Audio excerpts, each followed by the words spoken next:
திருவாளர் ராஜா அவர்கள் ஆதரவு காட்டாத கல்வி கூடங்களும் கலை மன்றங்களும் நமது தமிழ்நாட்டில் இல்லை என்றால் ஆச்சரியப்படுவதற்கில்லை. இந்தாங்க 5000. ஆஹா, குடைவள்ளல் குடைவள்ளல். இப்பொழுது ராஜா அவர்கள் நமது மன்றத்திற்காக ரூபாய் 5000 நன்கொடையாக தந்துள்ளார். கருணாகரம் பிள்ளைவாள், தங்களுடைய நன்கொடை போட்டுங்க. அதே 5000.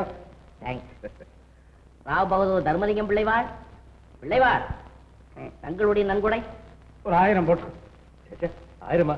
தர்மலிங்கம், என் திட்டத்துல பாதியாவது இருக்க வேண்டாம். நமச்சுவேன், போடு ஒரு 2. என்னங்க போட்டு. செட்டியார்வாள், நிதி கொடுத்து பழக்கம் இல்ல, கமிஷன் தர்றேன். என்கிட்ட ஒரு டைமண்ட் நெக்லஸ் இருக்கு, ராஜாவை வாங்க முடிய ஏற்பாடு செய்யும். சரி, நாள் அன்னைக்கு கொண்டுட்டு வாங்க, ஏற்பாடு பண்றேன். இந்தாயா ₹1 10,000. இந்த பிச்சை காசுக்காக நீ ஓயாம நச்சரிச்சுக்கிட்டு இருக்கிற. ஐயோ, நான் வந்து பணம் வாங்க வரலீங்களே, உங்ககிட்ட இருந்தா எங்க போறது? இருக்கட்டும். வேண்டாம், உன் சங்காத்தமே எங்களுக்கு வேண்டியதில்லை. கெஞ்சி கெஞ்சி பேசினா மிஞ்சி மிஞ்சி பேசுவேன், மிஞ்சி மிஞ்சி பேசினா கெஞ்சி கெஞ்சி பேசுவேன். இப்படி கோபிச்சுட்டா எப்படிங்க? வாங்க நமச்சிவாயம், வாங்க. பணம் வேண்டாமா எடுத்துட்டு போய் சொல்றாரு, நீங்க கொஞ்சம் சொல்லுங்க. பின்ன என்னயா, உன்னை போல சில்லற தேவதைங்க கிட்ட 5-10 கடன் வாங்குறத விட வட்டி அதிகமா போனா கூட கவலை இல்லையா? 50,000 குறைஞ்சு நீ கடனே வாங்குறது இல்ல. எப்படிங்க? பாக்கி 40,000 நானே தரேனுங்க.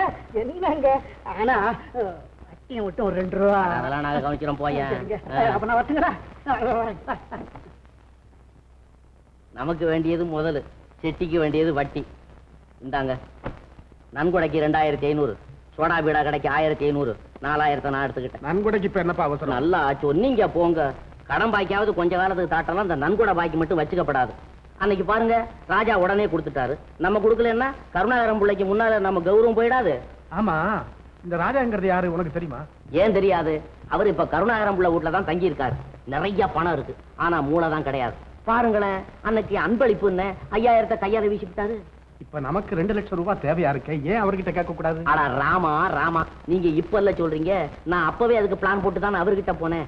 இன்னும் 2 நாள் நீங்க போருங்க, 2 லட்சம் என்ன 10 லட்சம் வேணாலும் வாங்கிக்கும். நமக்கு இப்ப வேண்டியது ₹2,00,000 தான். பின்னால வேணும்னா பாத்துக்கும்.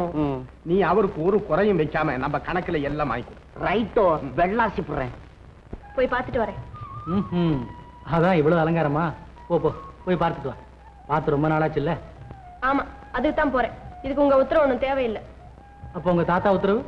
அவர் தான் அவர் சொன்னார்.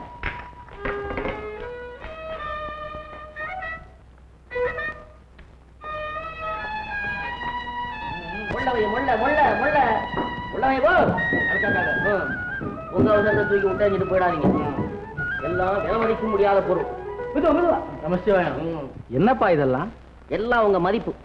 நேத்தி நீங்க பிட்சாதிபதி, இன்னைக்கு லட்சாதிபதி. உங்க மாமா உங்ககிட்ட ₹2,00,000 கடன் வாங்கறதுக்காக இதெல்லாம் எனாமா கொடுத்து அனுப்பிச்சிருக்காரு. ₹2,00,000? எப்படிப்பா கொடுக்க போற? நான் கொடுக்கவா போறேன்? இதை தர்றேன் அதை தர்றேன்னு அவங்க வீட்டுக்கு இந்த வீட்டுக்கு ட்ரில்லு வாங்க போறேன். நமஸ்காரங்க. ஓ வணக்கம் செட்டியாரே. என்ன நெக்கல்ஸ் கொண்டாதீங்களா? ஆமாங்க. அம்மா போட்டு பாருங்க, 2 செய்தானுங்க.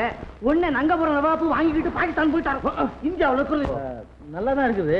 ஆனா இதெல்லாம் எப்ப எதுக்கு நமச்சிவாயம்? என்ன இது? நாளைக்கு மஞ்சுளாமா பிறந்த நாள் இல்ல, அதுக்கு பிரசன்டேஷன் கொடுக்க வேணா? அதுக்குதான் நம்ம சமஸ்தானத்துல ஏராளமா நகங்க இருக்குது. அதெல்லாம் பழசு, இனி பிரயோஜனமே இல்ல. இது புதுசு. செட்டியாரே, ஐயா, இது என்ன விலை? ₹50. ₹50? என்ன இது பிச்சளையா? 50,000. 50,000? அது ரொம்ப சீப்பு தான். சரி, நம்ம கணக்குல எழுதிங்க, அடுத்த மாசம் வாங்க பாப்போம். வராங்க. ஐயோ கொடுத்து பையன். இது என்ன அட்வான்ஸா? நமச்சிவாயம், இந்த கடன் எல்லாம் எப்படி பாத்திக்க போற? சில்லற கடனுக்கு உங்க மாமா இருக்காரு.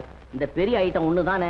நம்ம திட்டப்படி ஒழுங்கா கல்யாணம் நடந்தா பணத்தை கொடுத்துருவோம், இல்ல நகையை திருப்பி கொடுத்துருவோம். நம்ம என்ன ஓடியா போயிட போறோம்? அப்பா நமச்சிவாயா, நல்ல வம்பு வியாபாரி பண்ணி. இன்னும் பல வீடியோக்களை காண சன் லைஃப் சேனலை சப்ஸ்கிரைப் பண்ணுங்க.